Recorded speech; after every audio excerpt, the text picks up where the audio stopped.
Page 38, A Lovely Chinese Maiden. With this piece, they're introducing you to the key of G-flat major. The Baker books, the series of Baker books do this too. They take you through the key signatures, just boom, boom, boom, boom, boom. They don't really give you much chance to playing pieces in that key signature so you can get used to it. We just barely had 5 flats. Now we got 6 flats. Well, won't this be fun? We're just adding another flat. So you got all the flats you did have, all 5 of these, and then one of the white keys has to be a flat also, and that is the C. We're going to use the C flat here. So the only natural note in the piece would be the F. Unless they have natural signs, and I don't see any. Go do my scale video on G flat major and do the arpeggio just 1 octave up and just learn get a feel for the key. Technically, you get to this level, you should be doing these 2 octaves at least. And that's what I cover in the scale video. In my opinion, by the time you can read music like this, you're advanced enough, you should be doing 2 octaves at least.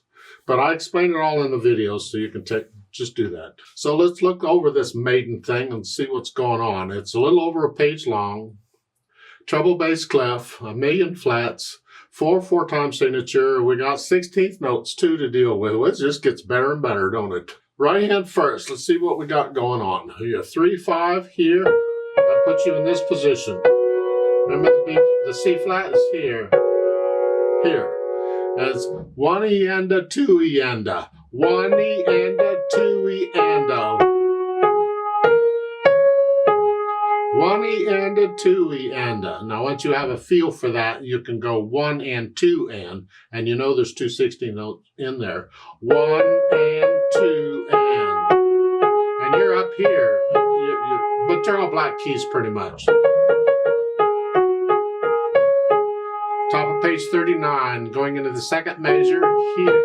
You just gotta lift up and move. Same notes an octave higher.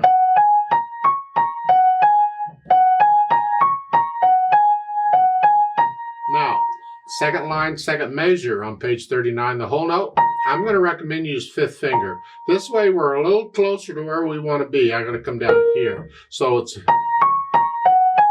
I can do a 5 4 here. 1 4 5 is what I'm trying to say. That way I'm preparing to go on. And you can do the 3, or I could do a 1 here. Leave that up to you. I just don't like moving around anymore, and I like to prepare things. So by using 5th finger, I'm closer to where I want to be down here. You get a similar thing at the end of the 4th line there. Look at the last 2 measures of the 4th line. You're up here again. And then they want you to come down here. Well, I can prepare that by changing the fingering on those 5, scrunch up 5, 4. Now I'm closer to where I want to be. Here, so that's what I typically do. I'll prepare for a move so I don't have to move as far. Now the last 2 measures here, thumb under. If you're doing the arpeggio, you get this. You'll be used to it because it is a stretch, and you come up to the B flat. Okay, left hand. Let's see what mess this is. They got here a G flat and a B. I'm going to recommend you use 5 and 2. I'm going to save the thumb for the E flat that's coming up. So I'm in this position, really. So it's here, and then the 1, and this is throughout. The left hand is throughout these notes. To get to the last measure, then you got to come down. You got to one beat rest to come down. And you can do 5 2 or 5 1 or whatever. Just do a 5 something. I don't care. Just finger it and play it. It's just. Then put the hands together. Well, fortunately, the left hand didn't do much, so we can focus on the right.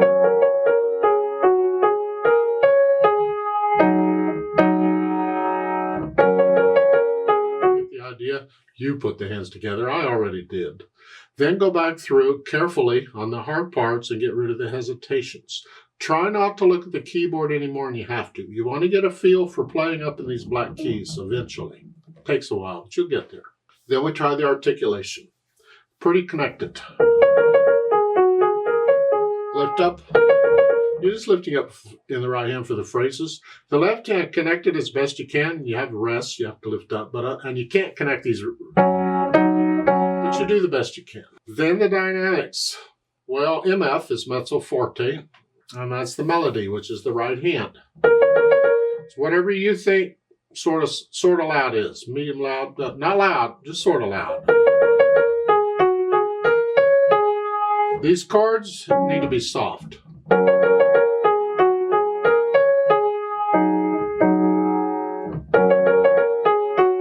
When you get to the page 39, second line at the end, the last measure, you go down a little bit to moderately soft, mezzo piano. Here, just come down sort of soft. The left hand is still very soft.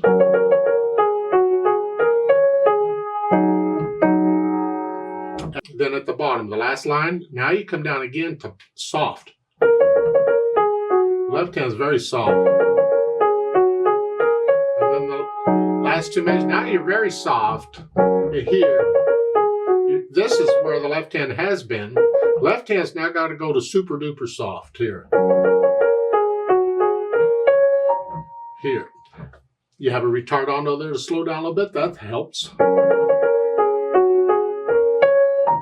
And as I'm playing this, I want to hear that. Don't drown it out. So this is very soft. This is really soft. Just stroke it real gently, real nice and relaxed here.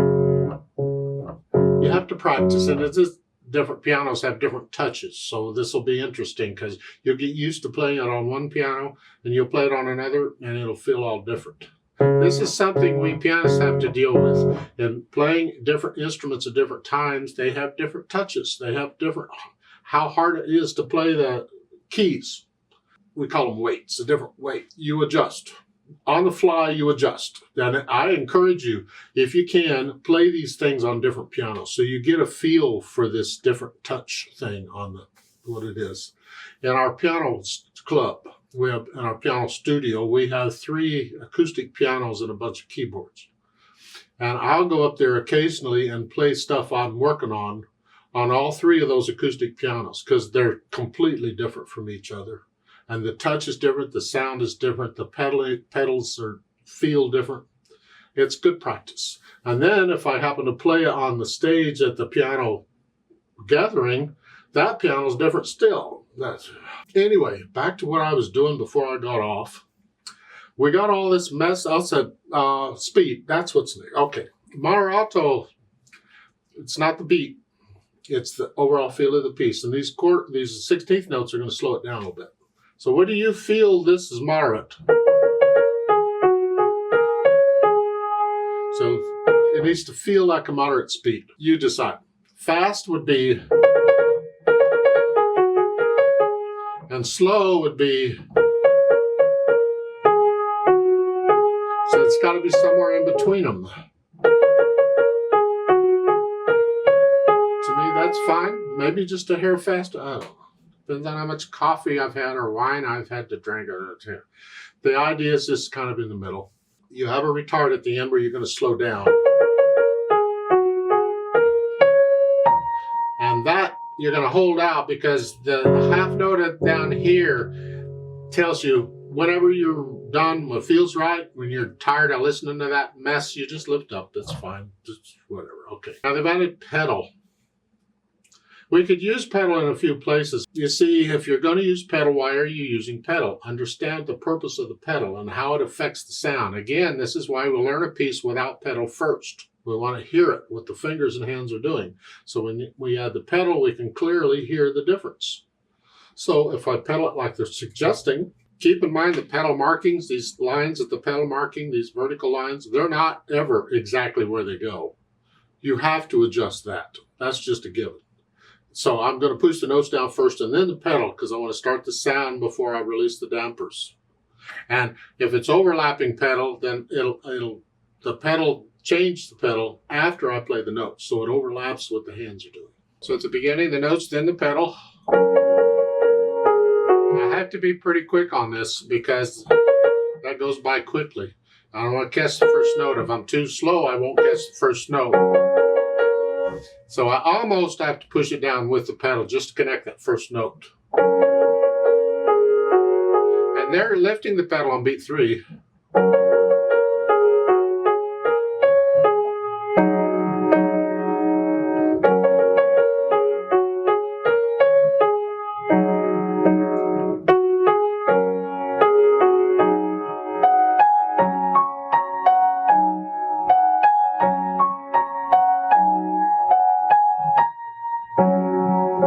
And that's pretty good. What they've done here makes sense because we don't want to blur it. It gets to be a bit much. So they lift the pedal up. Exactly where you lift the pedal up, again, listen to it. You don't have to lift it up exactly on beat 3. Maybe I wait and lift it up on beat 4. You know, I'm talking about the beginning. Did I say I was at the beginning? Try and keep up, okay? You have to listen to the effect you're after, but it's better than pedaling it through the whole thing. That's too much. It's too blurry. Now, on page 39, second line up here, change it, and here I'm going to change it. Going into the second measure there, the second line, I'm going to do a change pedal there. So again, it's here. I'm going to change the pedal there. Then I can lift it up, phrasing.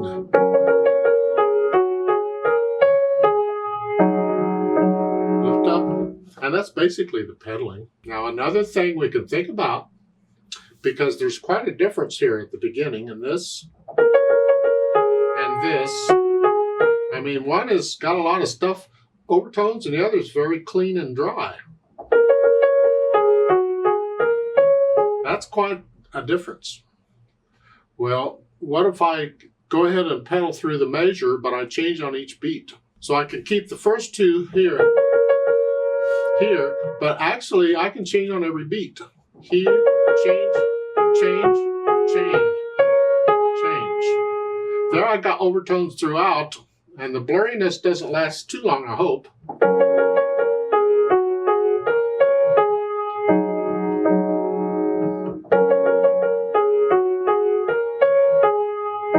It's another effect. You experiment. Do I like that sound or not?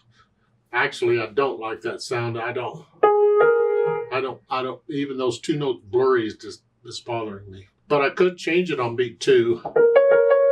That way I lose the D.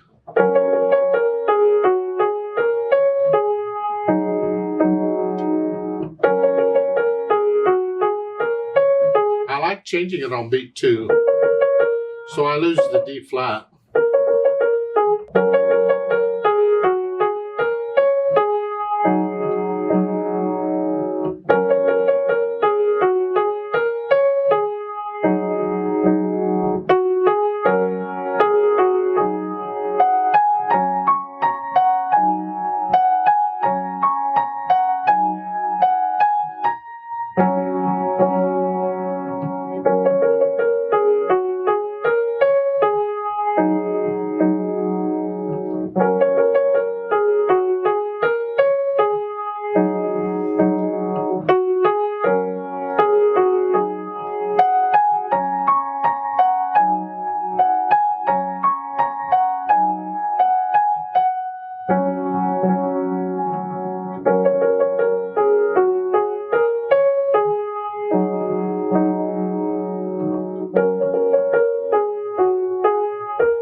Now, if you want to hear the phrasing, over on page 39, like at the top at the beginning.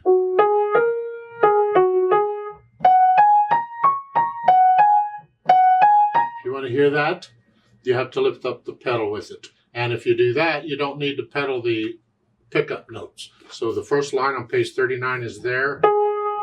Lift up. Lift up. I keep this down, but I hear lift up. So you can pedal it so you can hear the phrasing if you want. You just adjust a little bit of pedal. Now I'd like to connect these notes, and I can't, so I need the pedal for that. So what I was actually doing is I was using that technique, pedal technique of legato pedal that allows me to connect them. And that's all I was doing. So I would play it, and then right before I play the next one, I push the pedal down and play it. And then lift it up. And all it does is allow me to connect them. So I was doing that there on the top, second, pick up the second measure at the top.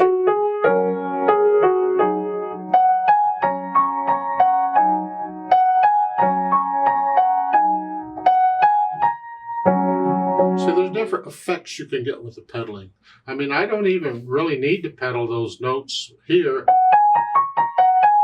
when they're up high like that. Just need the pedal to connect the left hand. So if I pedal it on page 39 toward the top, this is starting with the second measure. If I pedal it only long enough to connect the left hand, this is what it is.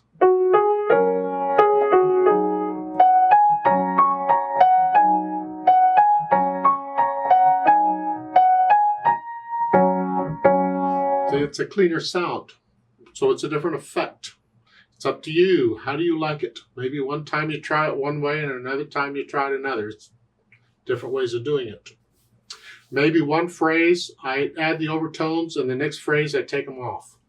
Again, at the top, pick up the second measure here. Pedal. Now. See, I didn't pedal. Now pedal.